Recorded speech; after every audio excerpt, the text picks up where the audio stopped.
নমস্কার, কেমন আছেন সবাই? নিশ্চয়ই খুব ভালো আছেন। বাসন্তী রান্নাঘরে সবাইকে স্বাগত। পটলের সময়সীমা প্রায় শেষের দিকে।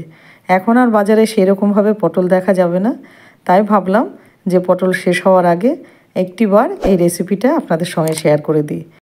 পেঁয়াজ রসুন ছাড়াই সম্পূর্ণ নিরামিষ পদ্ধতিতে এটি রান্না হয়েছে এবং খেতে দুর্দান্ত লাগে। রুটি, পরোটা, লুচি, রাইস, পোলাও যার সাথেই খাবেন না কেন ভীষণ ভালো লাগে খেতে। আশা করি ভিডিওটা আপনাদের ভীষণ ভালো লাগবে। আর ভালো লাগলে অবশ্যই আমার পাশে থাকবেন, আমাকে সাপোর্ট করবেন। আর ভিডিওটা স্কিপ না করে পুরো ভিডিও দেখার অনুরোধ রাখলাম আপনাদের কাছে। আর অবশ্যই বেল আইকনটি প্রেস করে রাখবেন যাতে বাসন্তী রান্নাঘরের সমস্ত ভিডিওর আপডেট সবার আগে আপনার কাছে পৌঁছায়। তাহলে চলুন দেরি না করে চটপট দেখে নিই কী কী লাগছে। এখানে বড় বড় পটল নিয়েছি, বেশ ভালোই বড়, দেখতেই পাচ্ছেন। এবার পটলগুলো এক এক করে খোসাগুলো ছাড়িয়ে নেব সব।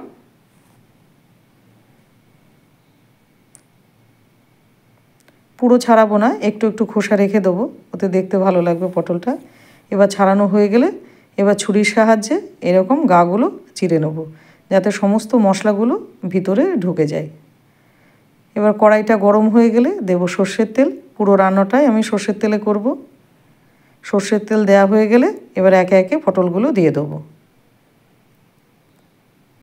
পটলগুলো দেওয়া হয়ে গেলে এবার আস্তে আস্তে পটলগুলো ভেজে নেব। আমি এই সময় কোনো লবণ কিংবা হলুদ কোনো কিছুই ব্যবহার করব না। এবার পটলগুলো ঢাকা দিয়ে দেবো, দিয়ে একটা মশলা করে নেব। তার জন্য লাগছে একটা মিডিয়াম সাইজের টমেটো, কয়েকটা লঙ্কা, কিশমিশ এবং আদা। এবার এটাকে গ্রাইন্ড করে নেব। গ্রাইন্ড হয়ে গেছে আর এদিকে পটলটাও আমাদের সুন্দর ভাজা হয়ে গেছে। পটলটাকে তুলে নিয়ে ওই তেলে দিয়ে দেবো হাফ চামচের একটু বেশি জিরে, দিয়ে দেবো একটা তেজপাতা এবং একটা দারচিনি।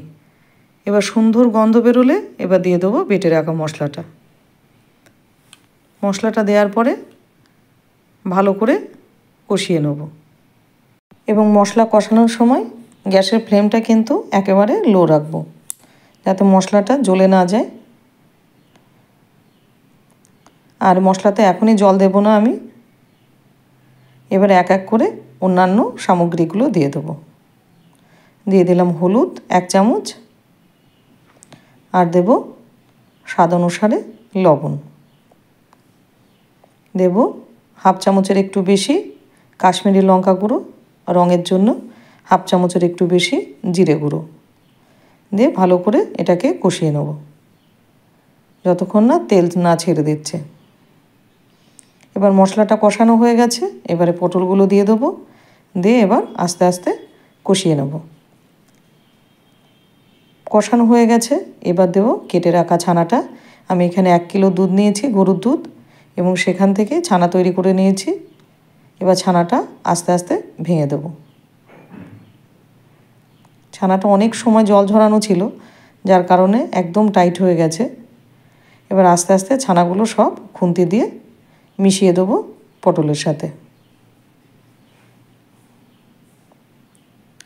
এখনও কিন্তু আমি তরকারিতে জল দিইনি, আর তরকারিতে জল আমি দেবও না। জলের বদলে দিয়ে দেবো হাফ বাটি গরুর দুধ। দুধটা দিয়ে এবার ভালো করে এটাকে মিশিয়ে নেব ছানাটার সাথে এবং দুধটার সাথে। নিরামিষের দিনে যদি ভাবেন কী রান্না করব, তাহলে অবশ্যই একবার ঘরে যদি পটল থাকে এখনও এইভাবে একবার ট্রাই করে দেখতে পারেন। দিয়ে দেবো হাফ চামচ চিনি। এবার দিয়ে আবার এটাকে নাড়াচাড়া দিয়ে নেব। এটাকে এখনও কিছুক্ষণ রান্না করতে হবে আমাদের।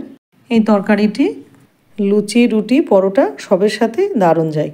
এবার একটা থালা দিয়ে ঢাকা দিয়ে দেবো 5 থেকে 7 মিনিটের জন্য। আস্তে আস্তে তেলটা কিন্তু সেপারেট হতে শুরু করেছে। আর এই অবস্থায় গ্যাসের ফ্লেমটা কোনোভাবেই বাড়ানো যাবে না, একদম লো রাখতে হবে। এবারে দিয়ে দেবো 1 চামচ ঘি। যারা ঘি খেতে চান না তারা স্কিপ করতে পারেন। এবার দিয়ে দেবো অল্প একটুখানি গরম মশলা, আর দিয়ে দেবো একদম ফ্রেশ ধনেপাতা। দিয়ে 5 থেকে 7 মিনিট আবার আমি একটু নাড়াচাড়া করে নেব। তরকারির গন্ধে সারা ঘর মম করছে একদম, এত সুন্দর গন্ধ বেরিয়েছে। তাহলে তৈরি হয়ে গেল আমাদের একদম দুর্দান্ত স্বাদের ছানা পটল। ছানা পটল তো অনেকেই খেয়েছেন, কিন্তু এইভাবে অবশ্যই বাড়িতে একবার ছানা পটল ট্রাই করবেন এবং আমাকে কমেন্ট করে জানাবেন যে আপনাদের কেমন লাগলো। ভিডিওটি আশা করি ভীষণ ভালো লেগেছে, আর ভালো লাগলে অবশ্যই আমার পাশে থাকুন, আমাকে সাপোর্ট করুন, আর লাইক শেয়ার কমেন্ট করতে কিন্তু ভুলবেন না। ভিজিট করুন বাসন্তী রান্নাঘর, সেখানে নানান ধরনের ভিডিও আছে। তাহলে চলি, আবার দেখা হবে অন্য কোনো রেসিপিতে। ভালো থাকবেন।